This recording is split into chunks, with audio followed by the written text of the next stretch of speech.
60 రోజుల్లో మీతో ఇంగ్లీష్ అద్భుతంగా మాట్లాడిస్తాం. వెంటనే కాల్ చేసి జాయిన్ అవ్వండి. నమస్తే, వెల్కమ్ టు సుమన్ టీవీ. నేను కీర్తి. ప్రస్తుతం మనతో పాటు తోడు నీడ ఫౌండర్ రాజేశ్వరి అమ్మగారు ఉన్నారు. వీరితో ఈరోజు కొన్ని విషయాల గురించి మనం డిస్కస్ చేద్దాం. అమ్మ నమస్తే. అమ్మా నమస్తే అమ్మా. నాకు ఫ్రెండ్స్ సర్కిల్స్ లో చూస్తూ ఉంటాం ఏంటంటే మనకి ఒక అబ్బాయి బాగానే మంచి అబ్బాయి అయినా పెళ్ళైన తర్వాత అయినా కానీ ఏదైనా రిలేషన్షిప్ లో వాళ్ళు మంచి చూసుకుంటారు, చక్కగా ఇష్టపడుతూ వాళ్ళకి నీట్ గా డీసెంట్ గా వాళ్ళకి రెస్పెక్ట్ ఇస్తూ మంచి చూసుకుంటూనే ఉంటారు. అయినా వాళ్ళని ఏదో టేక్ ఇట్ ఫర్ గ్రాంటెడ్ గా తీసేసుకుని వాళ్ళని చులకనగా చూడడము, లేదంటే అసహ్యించుకోవడము.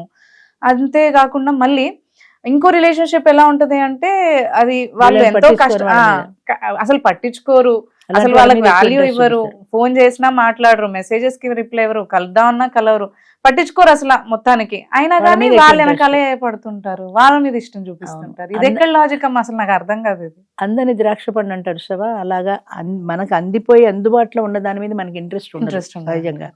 మనకి అందని దాని మీద ఉంటుంది. ఇప్పుడు బజార్కే ఎడతాం, మనం ఒక చీర సెలెక్ట్ చేసుకుంటాం, పక్కావిడ ఏదో సెలెక్ట్ చేసుకుంటుంది. మన చీర కంటే మన దృష్టి పక్కావిడ చీర మీద ఉంటుంది. అది తీసుకోవాల్సిందేమో, నేను ఇది తీసుకున్నాను అనుకుంటాం. ఆవిడ అది పక్కన పడేసి అనుకో వెంటనే లాగేసుకుంటాం. ఎందుకని? దూరపు కొండలు నునుపను అందని ద్రాక్షలాగా అది మనకు అందుబాటులో లేదు కాబట్టి దాని మీద మనకి ఇంట్రెస్ట్ ఎక్కువ ఉంటుంది. ఇప్పుడు హోటల్ పోయి నువ్వు దోశ ఆర్డర్ ఇస్తే పక్క వాళ్ళు పూరి ఆర్డర్ ఇచ్చారనుకో, నేను కూడా పూరి చెప్పాను అనిపిస్తుంది. ఎందుకని? ఇది కూడా ఒక మానసికమైన బలహీనత. అట్లాగే నీకు అందిపోయిన దాని మీద నీకు ఇంట్రెస్ట్ లేదు, ఆల్రెడీ ఇది మనకు అందుబాటులోనే ఉంది కదా, అందని దాని మీద దాన్ని ఎలాగైనా పొందాలి అనే ఇంట్రెస్ట్ ఉంటుంది. ఇప్పుడు 24 గంటలు నీకు సేవ చేసే నీ పెళ్ళ మీద నీకు ఇంట్రెస్ట్ ఉండదు. ఆఫీసులోనో ఇంకో చోట పరిచయమై నేను పట్టించుకోదు, దాని చుట్టూ కుక్క పిల్లలాగా ఎందుకని వెంటబడతారు? దాన్ని ఎలా అయినా నేను సాధించాలి, ఇది దొరికింది, ఇది ఎక్కడికి పోదు, ఇది ఫిక్స్డ్. దొరకని దాని మీదనే ఆత్రం ఎక్కువ ఉంటుంది. అదేమన్నా సైకలాజికల్ గా అదొక అంటే వీళ్ళు ఒప్పుకోవట్లేదు కాబట్టి ఒప్పుచాలి, ఎలాగైనా ఆ మేలిగో ఉంటుంది. అంతేకాకుండా అవతల వ్యక్తి వద్దన్న కొద్దీ దాని మీద ఇంట్రెస్ట్ పెరుగుతుంది. వద్దు అన్నప్పుడు దాని మీద ఇంట్రెస్ట్ పెరుగుతుంది. అంచేత ఎలా అయినా దాన్ని కూడా లైన్లో పెట్టాలనే భావన పెరుగుతుంది. అది నాకు ఎందుకు దొరకట్లేదు, దాన్ని ఎలా అయినా నేను పటాయించాలి, అది చేస్తేనే నేను గెలిచినట్టు, అంతే ఆ ఫీలింగ్ ఉంటుంది. ఆ మేలిగా ఉంటుంది, ఎలా అయినా దాన్ని ఓడించాలన్న భావం ఉంటుంది. ఇవన్నీ ఉంటాయి. రియల్గా కూడా అట్రాక్షన్ కూడా ఉండొచ్చు. ఈ ఇంట్లో రోజు దొరికే దానికంటే అట్రాక్షన్ ఎక్కువ ఉండొచ్చు. ఇప్పుడు మనం హోటల్లో తిన్నాము, అయిపోయింది, పక్కన ఏదో కొత్త హోటల్ పెట్టారు, వెళ్ళాము, అది 1 గంట లేట్ ఉందంటే మనం అక్కడ వెయిట్ చేస్తాం. అంతేగాని ఎవడు వెయిట్ చేస్తాను ఇక్కడికి వచ్చి తిన్నాం. ఎందుకని? ఏమో వెయిట్ చేసినా సరే అది కొత్త హోటల్ కదా, దాని టేస్ట్ ఎలా ఉంటుందో చూద్దాము అనే ఆలోచన ఎక్కువ ఉంటుంది. అంచేత అందని దాని మీద ఎక్కువ ఆసక్తి ఉంటుంది. అందినది ఇది ఎలాగో అందుబాటులోనే ఉంది కాబట్టి దీని మీద సహజంగా ఇంట్రెస్ట్ ఉండదు. అంచేత అసలు ఆడవాళ్ళు నేర్చుకోవాల్సింది ఏంటంటే అందనట్టు ఉండాలి తప్ప పూర్తిగా అందినట్టు ఉండకూడదు. పూర్తిగా అందితే నీ వాల్యూ పోతుంది కదా, అంచేత నీ వాల్యూ పోతుంది. అందని దాని మీద వాడికి ఇంట్రెస్ట్ పెరుగుతుంటుంది. కాబట్టి నువ్వు ఎప్పటికప్పుడే అందనట్టు ఉంటేనే నీ మీద కూడా ఇంట్రెస్ట్ మెయింటైన్ అవుతుంది. అది పెళ్ళి అయిపోతే కష్టం అనుకో, పెళ్లి కాకముందు గర్ల్ ఫ్రెండ్గా ఉన్నప్పుడు అందనట్టు ఉంటే వాడు కూడా నీ చుట్టూ తిరుగుతాడు. నువ్వు వాడి చుట్టూ తిరగడం మొదలెట్టే అనుకో, ఇది ఎప్పుడు ఉండేదే కదా అని అనిపిస్తుంది. ఆ డిఫరెన్స్ తెలుసుకోగలగాలి. అవును. అయితే ఇప్పుడు మీరు అన్నారు పట్టించుకోకుండా తిరుగుతుంటే, అంటే ఆ మేల్ ఈగో కూడా ఉంటుందని.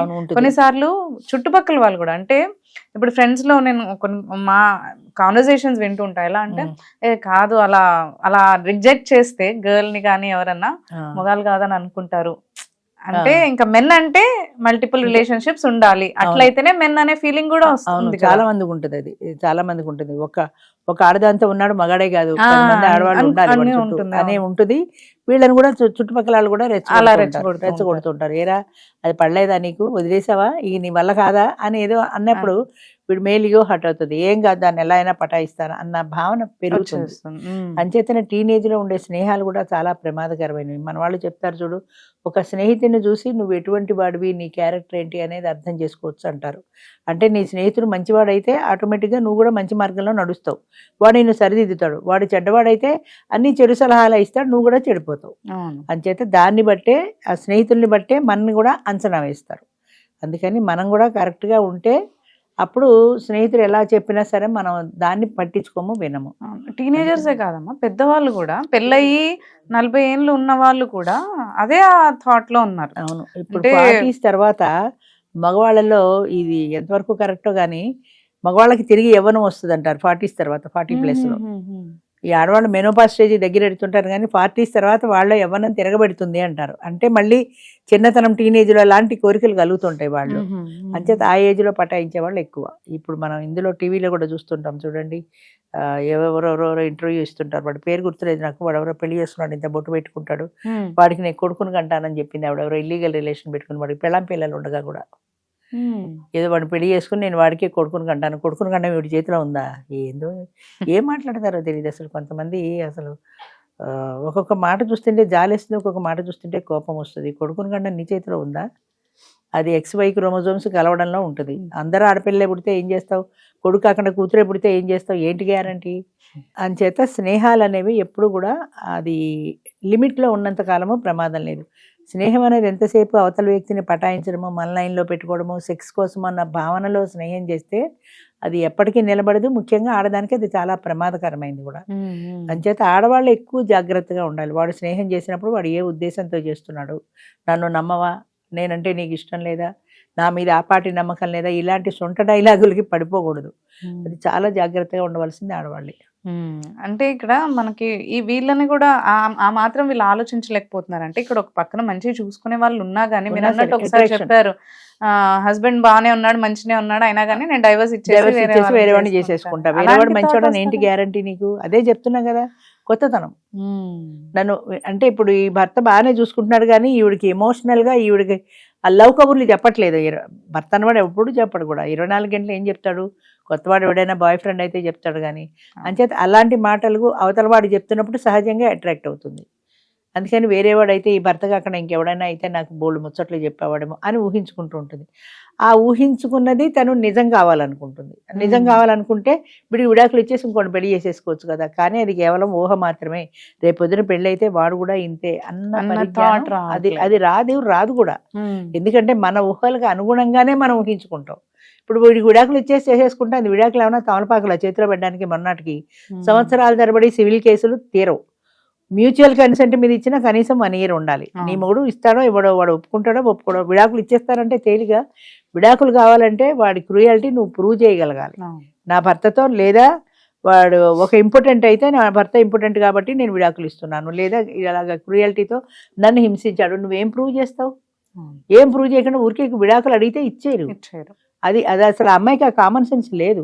ఎంతసేపు తనకి కావాలి కాబట్టి అనుకుంటుందే కానీ ఇది ప్రాక్టికల్గా జరుగుతుందన్న ఆలోచన లేదు. అలాంటి వాళ్ళు జీవితంలో ఎంత మోసపోతారు, ఎంత నష్టపోతారు. పైగా కొడుకు కూడా ఉన్నాడు.